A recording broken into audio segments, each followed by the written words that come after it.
राधा वल्लभ श्री हरिवंश महाराज जी।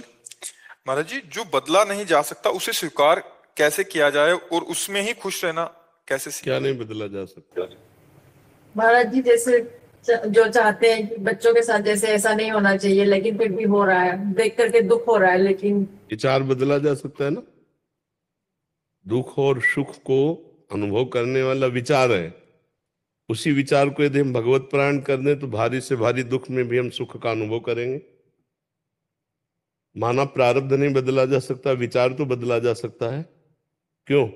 और सुख और दुख विचार में है। दुख नहीं बदला जा सकता प्रारब्ध भोग का, लेकिन विचार तो बदला जा सकता है। अगर विचार हमारा भगवान में है तो फिर हमें दुख कैसे हो सकता है? आनंद समुद्र भगवान है।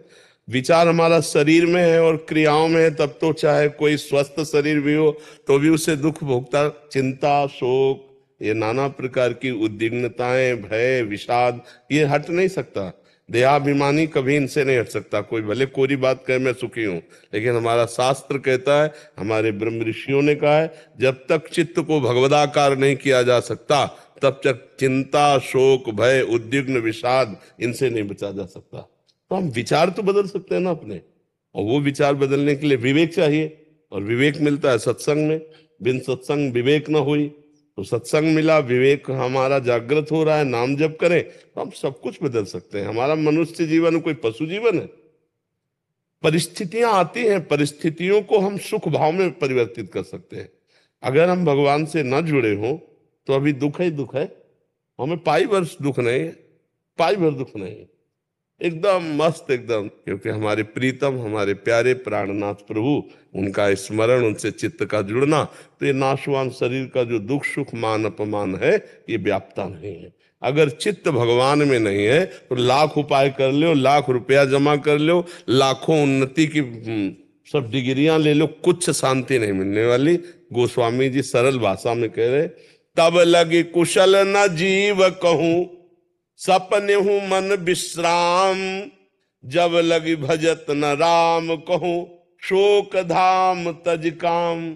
शोकों का खजाना कामना, जब तक कामनाओं का त्याग करके जीव भगवान का भजन नहीं करता, तब लग कुशल न जीव को सपने मन विश्राम। स्वप्न में भी मन विश्राम को प्राप्त नहीं हो सकता। इसलिए आनंद की प्राप्ति, प्रसन्नता की प्राप्ति एकमात्र भगवान के नाम का चिंतन, रूप का चिंतन, लीला का चिंतन, गुणों का चिंतन, या समस्त चिंतनों को त्याग करके स्वरूप स्थिति, ज्ञान मार्ग, भक्ति मार्ग, योग मार्ग, ये स्थापित किए भगवान ने आनंद के लिए। तो हम ऐसा जो बदल नहीं सकते, तो उसको हम विचार के द्वारा मंगल में बना सकते हैं। भारी से भारी दुख परिस्थिति भी हमें सच्चिदानंद भगवान के सुख से अलग नहीं कर सकती।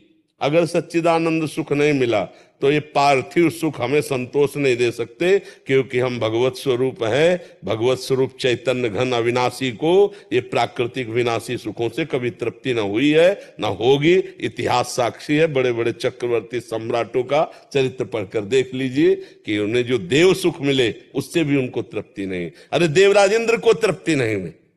वो एक महात्मा की कुटिया में जाकर के गंदा आचरण करता है। देवराजेंद्र होकर के गौतम ऋषि के आश्रम में जा, इतनी बड़ी सुख सुविधाएं, उसको तृप्ति मिली क्या? लोग सोचते हैं स्वर्ग जाएंगे, अप्सराएं। अरे स्वर्ग का स्वामी मृत्यु लोक के महात्मा की कुटिया में जाके गलत आचरण करने का प्रयास किया। जो फिर आप सब जानते हैं उस कथा को, गौतम ऋषि और अहिल्या के चरित्र को। तो त्रिभुवन में कौन ऐसा है जो देवराजेंद्र से बढ़कर भोग विलासिता एकत्रित कर सके? वो त्रिभुवन पति है, फिर भी उसको शांति नहीं, क्योंकि चित्त भगवान में नहीं। इसलिए सार बात है, यहां की परिस्थितियां दो कर्मों से बनती हैं, शुभ कर्म और अशुभ कर्म। और भगवान कहते हैं अवश्य में भोक्तव्यम कृतम कर्म शुभाशुभम, पाप कर्म और पुण्य कर्म का फल भोगना पड़ेगा। जैसे कोई नहीं चाहता मुझे दुख आवे, जबरदस्ती दुख आ जाता है, ऐसे ना चाहो तो सुख आ जाएगा जो आपके कर्म के अधीन। लेकिन भगवत प्राप्ति कर्म के अधीन नहीं है। भगवत प्राप्ति क्रियाओं से नहीं होती, वो हमारा स्वरूप है। विचार से जितना उत्तम स्वीकृति, उत्तम विचार, वो शास्त्र स्वाध्याय, सत्संग, नाम जप, नाना प्रकार के जो भागवतिक सेवाएं, उनके द्वारा पवित्र अंतःकरण से तब हमारा विचार जो है वो परमानंदमय हो जाता है। विचार ही दुख सुख को देने वाले हैं, क्रियाओं में दुख सुख नहीं है, विचार में है। हम कई बार सुनाया, वर्षा हुई, किसान की खेती लहलहाई, बड़ा प्रसन्न हुआ, उसको सुख मिला, और कुम्हार के पात्र रखे थे वो सब भींज करके बेकार हो गए, अब वो दुखी हो गया। एक ही क्रिया से एक सुखी हो रहा है और एक दुखी हो रहा है। दो ब्राह्मणों को एक भगत ने निमंत्रण दिया, दोनों खा के लौट रहे थे, एक का मुंह बहुत उदास था, एक का प्रसन्न था। पूछा, भाई आप उदास क्यों है और आप प्रसन्न क्यों है?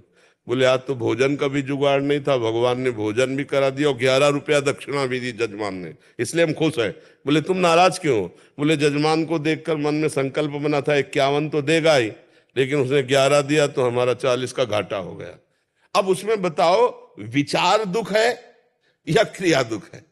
क्रिया तो दोनों को आनंद देने वाली हुई, एक विचार करके दुखी हो जाता है, एक विचार करके सुखी हो जाता है। अब जैसे हमारा कोई अपमान कर रहा है या हमारे सामने कोई विपत्ति आई है, तो हम कोई पशु छोड़िए, मनुष्य है, हम विचार के द्वारा वो संघर्ष करें, हम विचार के द्वारा उसको जीते कि हमारे किसी कर्म का फल आया है, हम थोड़ा शांत रहते हैं। जैसे रात अपने समय से व्यतीत होती है, दिन आ जाता है, ऐसे अपने समय से भोग कराकर विपत्ति भी चली जाएगी। जैसे सुख संपत्ति आती है, ऐसे विपत्ति आती है। हमारा मनुष्य जीवन दोनों को सहने के लिए, पर सहन करने की सामर्थ्य है अध्यात्मवान को, जो परमार्थ पे चल रहा है। अगर परमार्थ नहीं तो टूट जाएगा।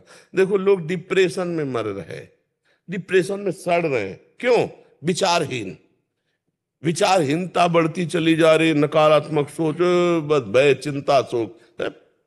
मनुष्य जीवन, तुम सच्चिदानंद भगवान के स्वरूप हो, अंश हो, कहां फंस गए? इसलिए उठो, सत्संग सुनो, नाम जप करो, शास्त्र स्वाध्याय करो, परोपकार करो। अभी देखो, सकारात्मक विचार आनंद प्रदान करने लगेंगे, नकारात्मक विचार ही दुख देते हैं। आप विचार करके बताओ, अगर आपका विचार सही है तो आप आनंदित हो, विचार नहीं तो आप सब कुछ होने पर भी निगेटिव सोच आपको जलाती रहेगी। पाप कर्म करने वाला कभी भय रहित नहीं होता, शोक रहित नहीं होता, विषाद रहित नहीं होता, अपने आप मन उसको दंड देता रहता है। और जो सत्कर्म भगवत चिंतन करने वाला है, हर परिस्थिति में, जो विषाद लायक परिस्थिति, उसमें भी उसको विषाद नहीं होता, आनंद होता है। मृत्यु भी उसके लिए महोत्सव हो जाती है, जिसका चित्त भगवान से जुड़ा हुआ है, शरीर राग नष्ट हो चुका है। तो ऐसा समझ रहे हैं आप? राकेश जी, प्रयागराज से। राधे राधे। राधे राधे महाराज जी। महाराज जी, प्रभु के चरणों में मन लगाने में कठिन लगता है, चित्त एकाग्र नहीं हो पाता। कठिन इसलिए लगता है कि हमको संसार प्रिय लगता है, प्रभु अपने नहीं लगते, पराये लगते हैं। पराये का चिंतन कठिन होता है ना, और जबकि प्रभु अपने है, अपनी आत्मा है, हम भूल से शरीर और शरीर संबंधियों के राग में फंस गए। प्रभु का चिंतन तो तब बने ना, जब जननी जनक बंधु सुत दारा, तनु धन धाम सुहृद परिवारा, सबकी ममता त्याग बटोरी, मम पद मनहि बांधि बर डोरी। अभी चिंतन, अखंड चिंतन, सबकी ममता, भाई ये बटोरना बड़ा कठिन है प्रभु। ये अहमता और ममता ही इस जगत में फैल गई, यही हमारे बंधन का कारण बन गई। यद्यपि मैं मुक्त हूं, ना मुझे कभी कोई बांध पाया है, ना मैं बंधा हूं, ना कभी बन सकता हूं, लेकिन मैं स्वयं बन गया। एक अहमता ममता, ये जग में है दुखदाई, ये जब श्री जी की ओर लगे तो हो परम सुखदाई। देखो भाई, शरीर राग और संबंधी राग, ये इतना दृढ़ सत्य प्रतीत हो रहा है। भगवान अपने प्राण प्यारे नहीं लगते, भगवान से प्रेम करने का मन नहीं होता, इसीलिए हमारे चिंतन हम लगाना चाहते हैं प्रभु में, तो भाग रहा है वहीं जहां जहां हमारा संबंध है। बिजली वहीं जाएगी जहां कनेक्शन है, तार है। मन वहीं जाएगा जहां संबंध है। संबंध दो प्रकार का होता है, एक रागात्मक, एक द्वेषात्मक। या तो किसी द्वेष का चिंतन होगा या किसी राग का, और उसमें वस्तु व्यक्ति स्थान होगा। अब हमारा प्रभु से कोई संबंध जो है उसका हमारे अंदर अस्तित्व ही नहीं रह गया, तो इसलिए प्रभु का चिंतन कठिन लग रहा है, संसार का चिंतन बहुत जोर का हो रहा है, बिना प्रयास के नहीं हो रहा है। शरीर का, संसार का, भोगों का, उसके लिए कोई चिंतन करना पड़ता है। आप देखो 3 घंटे अभी हम आपको भगवत चर्चा सुनावे तो आपका मन नहीं लगेगा, लेकिन 3 घंटे फिल्म देखो, भला मन भाग जाए तो हमें बता लो, क्योंकि वो प्रिय लग रही है, वो सत्य लग रही है। यद्यपि पूरी झूठी आप लोग भी जानते हैं, ऐसे संपूर्ण संसार झूठा ये महर्षि जन जानते हैं, विद्वत जन जानते हैं, भगवान को प्राप्त महात्मा जन जानते हैं। भगवान शिव कह रहे हैं, उमा कहूं मैं अनुभव अपना, सत हरि भजन जगत सब सपना। भला सपने का व्यक्ति, वस्तु, स्थान कैसे प्यारा लग सकता है, लेकिन जो स्वप्न में है उसे नहीं लगता है कि स्वप्न का है। जगे हुए पुरुष को स्वप्न झूठा लगता है। अभी अपने लोग मोह निद्रा में सो रहे, इसलिए पति पत्नी, पुत्र, परिवार, रिश्ता नाता, बैंक बैलेंस, मान प्रतिष्ठा, ये सब स्वाप्निक है। अभी शरीर छूटे कुछ नहीं आपका, तो जागना पड़ेगा भाई। सबकी ममता हटाकर भगवान के चरणों में रखनी पड़ेगी। उसके लिए शास्त्र स्वाध्याय करो, सत्संग करो, नाम जप करो, और जो कुछ कमाई कर रहे हो उससे थोड़ा निकाल करके पशु पक्षी, गऊ, संत महात्मा, किसी की सेवा में लगा दो, उससे तुम्हारी बुद्धि शुद्ध होगी। क्योंकि शरीर से अपराध बनते हैं, वाणी से अपराध बनते हैं, मन से अपराध बनते हैं। हमें तीनों को पवित्र करना है। जैसे कोई वयोवृद्ध है, उसकी शरीर से सेवा कर दो। कोई किसी का एक्सीडेंट हो गया, कोई पशु पक्षी ऐसे कष्ट में, शरीर से सेवा, तुम्हारा शरीर निष्पाप होगा। धन से सेवा कर दो। ऐसी जगह, वास्तविक जगह पात्रता देखी जाती है धन की। अब जैसे कोई बीमार है, अब औषधि के लिए उसे पर्याप्त पैसे नहीं, और आपको पता है, तो गुप्त रूप से जाकर उसको, भैया ये औषधि मिला, तो उससे क्या होगा कि तुम्हारा मन, धन, तन पवित्र, और पवित्र भगवान परम पवित्र है। निर्मलता ही भगवान की प्राप्ति का उपाय है। निर्मल मन जन सो मोहि पावा। तो ये मल वासना कामना जितनी है ना, ये सब नाम जप से, सत्संग से, शास्त्र स्वाध्याय से और परोपकार से। आज हमारा समाज परोपकार नहीं, सुख वांछा राक्षसी भाव से युक्त होता जा रहा है। तभी देखो कैसी घटनाएं सुनने को मिलती हैं। एक भाई दूसरे भाई को मार दिया, और नए नए बच्चे ऐसे ऐसी घटनाएं कर रहे हैं, ऐसे ऐसे, मतलब जो बहुत ही निषेध है। उसमें क्या हुआ, आसुरी भाव आ गया। आसुरी भाव किसे कहते हैं? सुख लेने की भावना। सुख लेने की भावना इतनी बढ़ गई है कि देखो जवान जवान बच्चे हैं ना, ऐसे जंजीर पकड़े खींचे, वो मरे या जिए, वो मात्र 40,000 30,000 की सोने की जंजीर होगी, और घसीट के, ये सुख वांछा।